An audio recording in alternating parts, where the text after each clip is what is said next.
Hi everyone, this is Mindy Eggen for Lawn Fawn, and today I'm going to be creating this adorable little scene using the winter birds and the Build a Birdhouse. I'll also be sharing with you a fun way you can use your mistletoe dies. So the products I'm using is the Winter Birds stamp set. I have the Stitched Scalloped rectangles, the Merry Mistletoe die set. I also have the Build a Birdhouse. The first thing that I'm going to do is grab some images off of the Winter Birds stamp set, and I'm going to be stamping them on white 80-pound cardstock. Now I have 3 birds picked out, and I'm going to ink them up in the Lawn Fawn Jet Black ink, which is safe for using with alcohol markers. I'm going to stamp them twice, and then I'm going to flip my cardstock and stamp them again. I wasn't quite sure how my coloring was going to turn out with the birds because I hadn't colored them up yet with a certain color combination, so I like to have an extra set stamped out just in case. Now, when I do any alcohol marker coloring, I like to use a 3 color combination. For this one, I started with B95, B93, and B91. Now, after I had kind of finished coloring in the bird with those 3 markers, I decided I wanted a little bit more contrast, and I'm going to bring in a B97. So that darker color you can see is really going to add some depth and dimension to my bird. I believe I end up leaving off B91. Now, I also had changed up how I colored the feathers.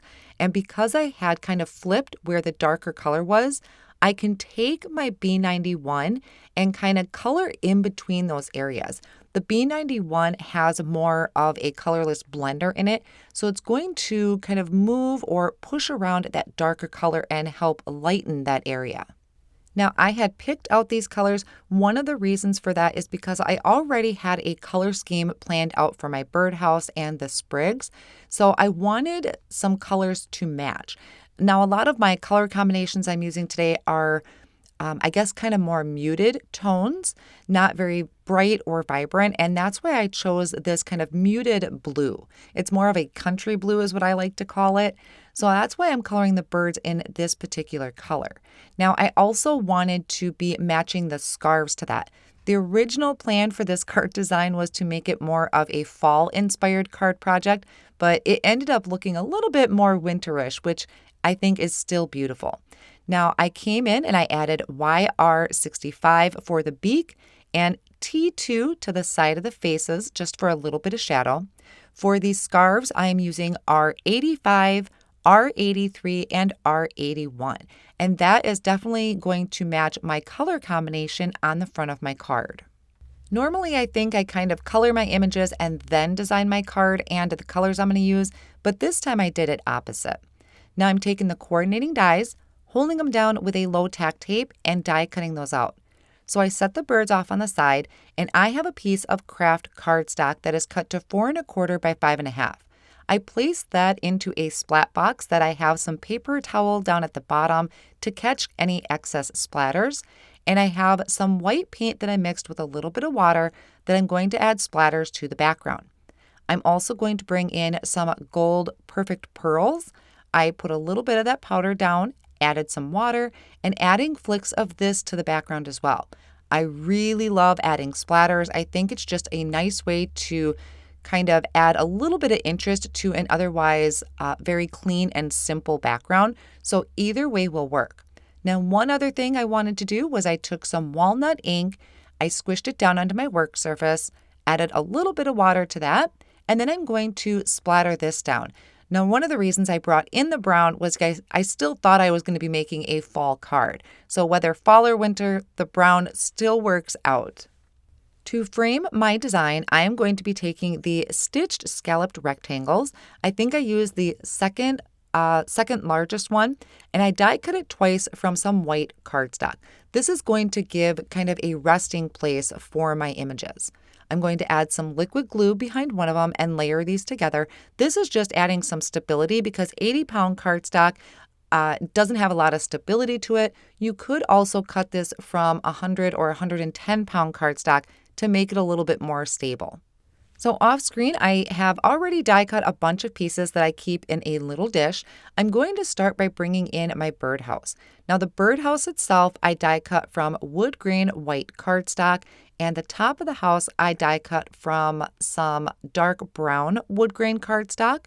And I'm going to be taking a gray ink. I believe this was River Rock, and I'm using a small blending brush to add just a little bit of that color to the edge of my birdhouse.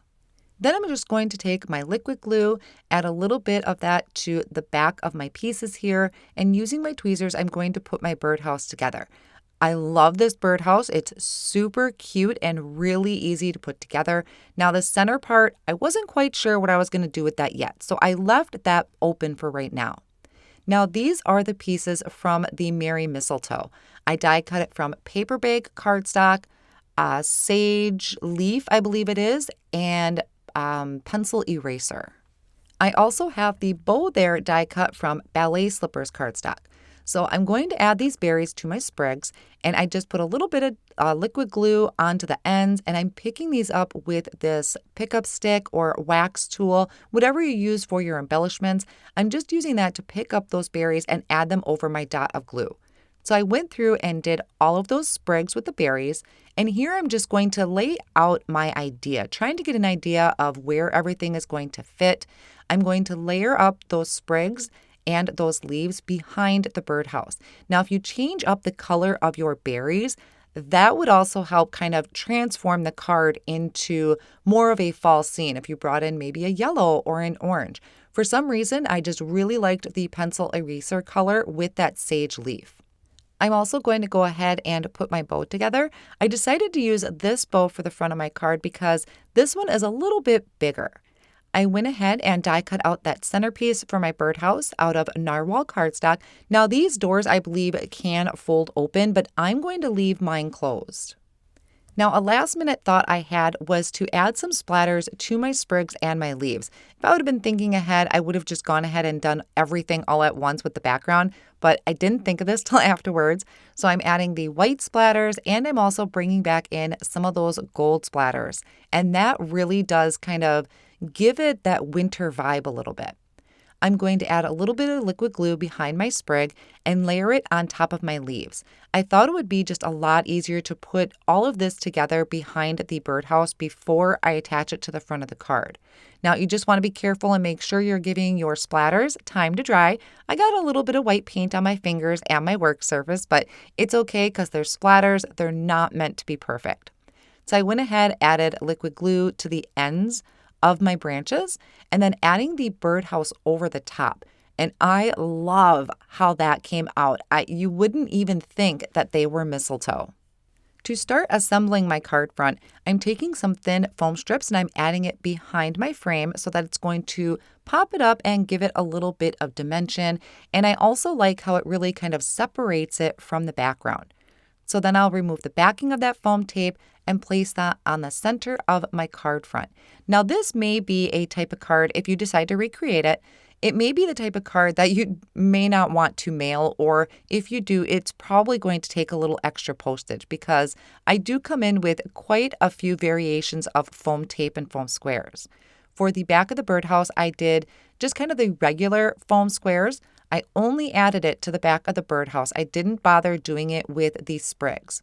Now for my birds, I'm going to have them kind of scattered around the front of my card, and I'll also have one down here at the bottom. For that particular bird, I used a thinner foam square. And then I added the bow right in front using just a little square of that foam, the foam squares, but I'll end up removing that, and you'll see why in just a little bit. For the rest of the birds, they're going to be kind of overlapping the frame and the background.